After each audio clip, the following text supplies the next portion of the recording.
On the 18th of April 2021, we saw one of the most disgustingly selfish acts in sporting history, marking arguably football's darkest ever day. 12 of the supposed biggest teams in the world agreed to join together and create the European Super League, in which none of them could be relegated so they could distribute wealth solely between themselves. Luckily, backlash from fans, players, the media and so on led to its collapse almost instantaneously. However, the sides involved faced little to no sanctions, letting them off scot-free. And now, less than 2 years later, the Super League is back. This is the story of the return of the European Super League. Let me start off this video by explaining who is behind the new Super League. A22 Sports, a company founded by Barcelona, Juventus and Real Madrid, have been the driving factor behind bringing back the Super League, whilst also trying to reform it. Now, before I cover exactly what A22 Sports have said in their statement, let's just take a look at the basics of both what we know about the Super League thus far and what we already know about the 3 teams I've mentioned. Firstly, as I spoke about in the intro, the Super League was originally made up of 12 teams, with the likes of Agnelli, Bartomeu and Florentino Perez being the driving factors behind it, with them claiming that the teams they were in charge of could not keep up financially. This is especially funny because if you take a look at the list of the most expensive transfers of all time going into April 2021, when the Super League was first proposed, they'd been involved in 9 of the 10 most expensive transfers of all time, with João Felix to Atleti being the only outlier. Now, I don't know about you, but in my opinion, if you can afford to spend over £100 million on a player various different times, therefore inflating the cost of footballers worldwide, then I don't think that you can complain that things have become expensive. And this isn't just recently. You can go all the way back to the Galactico era or even further back to decades like the 80s, where the top Italian and Spanish sides were spending way more than the rest of the world could compete with, despite the fact they weren't even challenging in Europe, with just 2 sides from either Italy or Spain winning the European Cup between 1967, which was the first time a British side won the tournament, all the way through to 1988, over 2 decades later. In this same time frame, teams from the Netherlands won it 5 times, England 8 times, Germany 4, and even nations like Romania, Scotland and Portugal saw teams succeed in Europe. Meanwhile, the 2 countries spending the most were not winning. Now, at this point, did we see Barca, Real or Juve try to ditch the rest and create a Super League? No. And that's because they showed something which to this day they still express, which is that they really don't care about if their fans have something to celebrate, as long as they're the richest sides in the world. Making this even more ridiculous, the Premier League has been used as a scapegoat for this whole thing. Now I'm going to shock everyone watching this and say that I can sympathise with this point of view, with I myself being somebody anti-Premier League and a lower league fan. However, instead of trying to resolve this issue, the sides mentioned have seen this institution they think is destroying football, and essentially just said, F it, we'll copy them, but do it even worse. Where on earth is the logic? Now I'm going to pause here because otherwise this will just turn into a rant video, which I don't want it to be, and so I'll go back on to giving a simple explanation on what the Super League actually is and what it may mean for the future.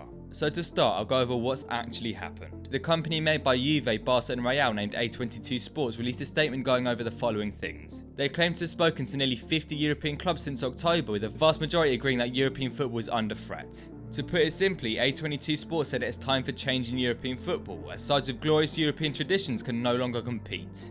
They've supposedly accepted all the issues with the former Super League system, and so proposed a multi-divisional league system with no permanent members, and promotion and relegation that would involve up to 80 teams each year. Now, before I cover anything, it's important to note one thing, which I'll focus again on later, being that this new European Super League is only going to include teams from the European Union, meaning no British sides will be involved. Moving on, if we take a look at the man in the video, we can see that he's also the CEO of A22 Sports, named Bernd Reichart. Born in Germany, Reichart started his career in marketing before starting to work in the media, most recently having been CEO of a German TV channel. And so now there's one big question to ask. Does this man have any experience in running a sports governing body, or is there any real reason why he should be the man controlling the future of the beautiful game? And the answer to that is a big fat no.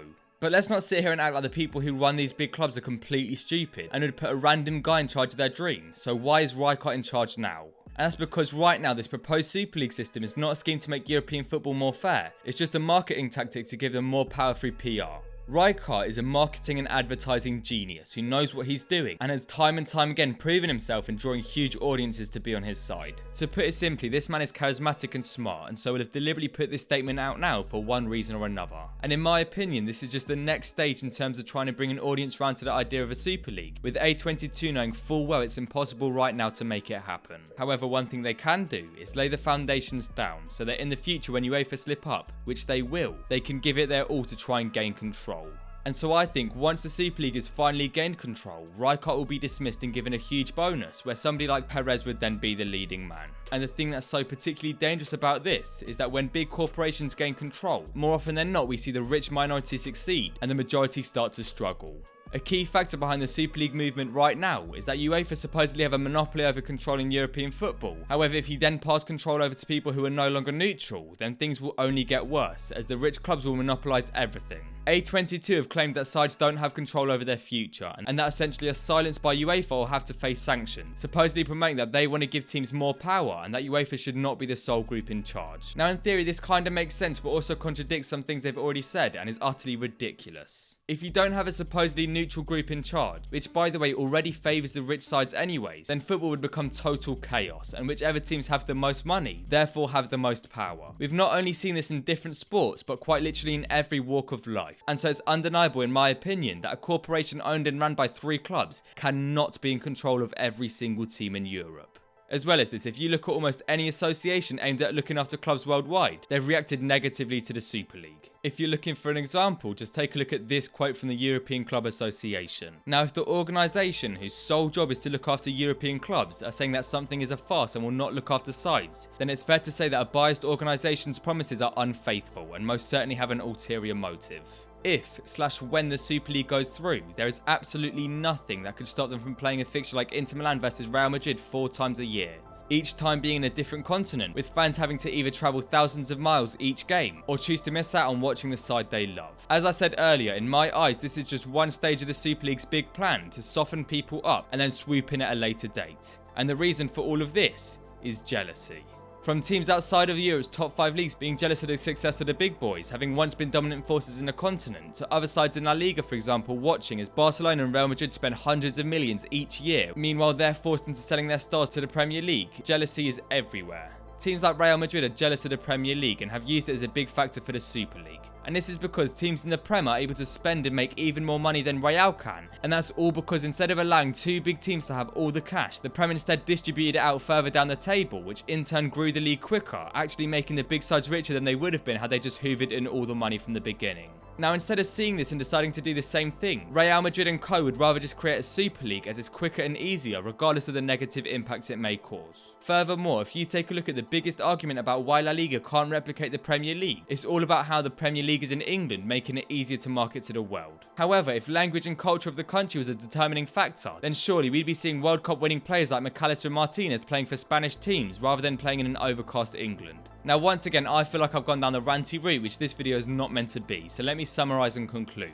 The fact is, despite what they may say in their promotional videos, the Super League is not about looking after football clubs, it's about making money. And nowhere is this more obvious than if we take a look at who's currently running it, in a marketing and media genius, rather than somebody who's been in football for years like Arsene Wenger, who'd be more suited to running a footballing governing body. Furthermore, another very important thing to mention is that English sides can't join the Super League. After the first attempted Super League in 2021, the Prem sides involved were forced into signing agreements, which prevent them from joining the Super League or even being in negotiations around one. As well as this, the government are reportedly working on new legislations which would help give fans more power, making it almost impossible for an English side to ever end up in a Super League.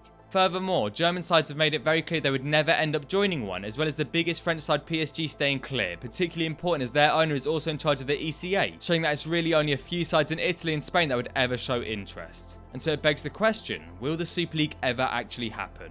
And in my opinion, in this form right now, probably not. I simply think it's too hard for teams to form a breakaway league where they're in full control. However, I could imagine a UEFA or FIFA licensed tournament being very similar. With changes to the Club World Cup planned, it's clear to see that FIFA are somewhat worried about what the big sides can do, and so don't be surprised if football goes even further in the direction of focusing more on money rather than fan enjoyment. However, as I mentioned earlier, a tournament which is quite literally less enjoyable than what we have now will not come into fruition.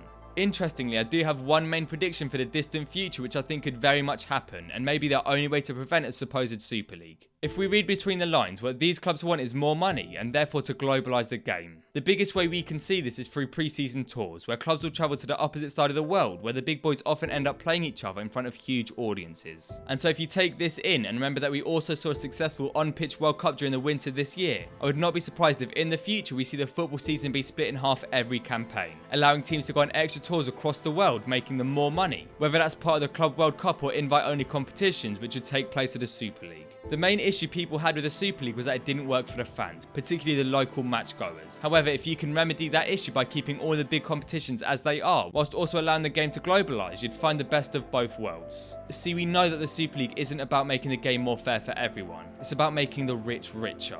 But if you can allow the rich to make twice as much money each year whilst potentially even reforming current European competitions to be more lucrative to the smaller sides, the future of football might just have to reach a compromise, which downsides have already been settled on in the past year. At the end of the day, the Super League will not be happening soon, but we may still see money change the beautiful game, whether that's for better or worse. Thanks for watching, I hope you enjoyed. There was a lot more that I wanted to cover in this video, but I had to get it out in a much shorter turnaround. So I hope you can understand I wasn't able to do as much of a deep dive as I wanted to. So let me know in the comments if I should do a follow-up video. Most importantly though, links to all my socials will be in the description, so give them a follow, and enjoy your day.